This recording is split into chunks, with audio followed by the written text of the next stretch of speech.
BJP ಅವರು intelligence ಮಾಹಿತಿ ಬಂದಿದೆ, ಬಿಜೆಪಿ 2 ಗೆಲ್ಲುತ್ತೆ ಅಂತ ಹೇಳಿದ್ರು ವಿಜೇಂದ್ರ ಅವರು.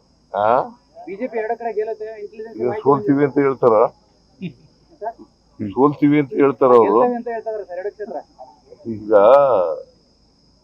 ಬಿಜೆಪಿಯವರು ಏನೇ ಹೇಳಿದ್ರು ಕೂಡ ಜನ ನಮ್ಮ ಗ್ಯಾರಂಟಿ ಯೋಜನೆಗಳನ್ನ ಮೆಚ್ಕೊಂಡಿದ್ದಾರೆ. ಗ್ಯಾರಂಟಿ ಯೋಜನೆಗಳು ಈ ಸಾರಿ ಜನ ಓಟ್ ಹಾಕ್ತಾರೆ, ಗೊತ್ತಾಯ್ತಾ? ಅವರು ಸಂವಿಧಾನ ವಿರೋಧಿಗಳು, ಬಡವರ ವಿರೋಧಿಗಳು, ದಲಿತರ ವಿರೋಧಿಗಳು. ಹೆಂಗೆ ಅವ್ರಿಗೆ ಓಟ್ ಹಾಕ್ತಾರೆ? ಮಹಿಳೆಯರ ವಿರೋಧಿಗಳು. ಗ್ಯಾರಂಟಿಗಳು ಬಿಟ್ಟರೆ ಬೇರೆ ಏನಿಲ್ಲ ಅವರಿಗೆ ಓಟ್ ಕೇಳೋದಕ್ಕೆ. ಅವ್ರಿಗೇನಿದೆ? ಅವ್ರು ಯಾವ ಆಧಾರದ ಮೇಲೆ ಓಟ್ ಕೇಳ್ತಾ ಇದ್ದಾರೆ? ಯಾವ ಆಧಾರದ ಮೇಲೆ ಓಟ್ ಕೇಳ್ತಾ ಇದ್ದಾರೆ?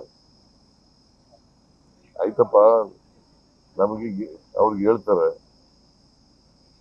ಅವ್ರಿಗೆ ಏನ್ ಹೇಳ್ತಾರೆ? 9 ವರ್ಷ ಸರ್ಕಾರ ಮಾಡಿದ್ದಾರೆ ಕರ್ನಾಟಕದಲ್ಲಿ, 9 ವರ್ಷ ಸರ್ಕಾರ ಮಾಡಿದ್ದಾರೆ. ಏನ್ ಮಾಡಿದೀವಿ ಅಂತ ಹೇಳ್ತಾರೆ ಕರ್ನಾಟಕದಲ್ಲಿ? ಏನ್ ಮಾಡಿದ್ದಾರೆ ಅಂತ ಹೇಳ್ತಾರೆ? ಸುಮ್ಮನೆ ಏನೋ ಹೇಳ್ತಾರೆ ಅವರು. ನಾವು ಬಡವರ ಪರವಾಗಿರ್ತಕ್ಕಂಥ ಪಕ್ಷ, ಎಲ್ಲರೂ ಒಟ್ಟಿಗೆ ತಗೊಂಡು ಹೋಗ್ತಕ್ಕಂಥ ಪಕ್ಷ. ಅವರು ಸಮಾಜ, ಧರ್ಮ ದೇಶದಲ್ಲಿ, ಜಾತಿ ಹೆಸರಲ್ಲಿ ಸಮಾಜ ಒಡಿತಕ್ಕಂಥ ಪಕ್ಷ.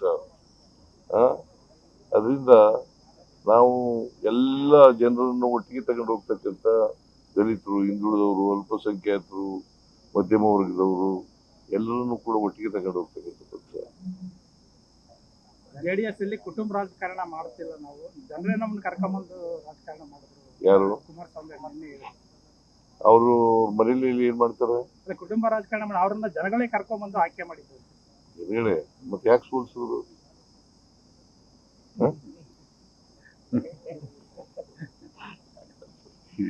ಈಗ ಚನ್ನಪಟ್ಟಣದಲ್ಲಿ ಸೋತವ್ರು ಯಾರ್ರಿ? ಮೂರು ಸರಿ ಅವ್ರ ಮಗ ಅಲ್ವಾ? ಅವ್ರಿಗೆ ಗೆದ್ದಿದ್ರಲ್ಲ 23ರಲ್ಲಿ ಗೆದ್ದಿದ್ರಲ್ಲ, ಅಲ್ಲಿ ಸೋತರು. ಯಾಕೆ? ಜನ ಕರ್ಕೊಂಡ್ ಬಂದಿದ್ರು ಅವ್ರಿಗೆ. 22,000 ಅಂತರದಿಂದ ಗೆದ್ದದು ನಮ್ಮ ಅಭ್ಯರ್ಥಿ. 22,000 ಅಂತರದಿಂದ ಗೆದ್ದದು. ಕುಟುಂಬ ರಾಜಕಾರಣನ ಮುಖ್ಯಮಂತ್ರಿ ಕೂಡ ಮಾಡ್ತಿದ್ದಾರೆ ಅಂತ ಹೇಳ್ತಾರೆ. ಮುಖ್ಯಮಂತ್ರಿ ಕೂಡ ಕುಟುಂಬ ರಾಜಕಾರಣ ಮಾಡ್ತಿದ್ದಾರೆ ಅಂತ ಕುಮಾರಸ್ವಾಮಿ.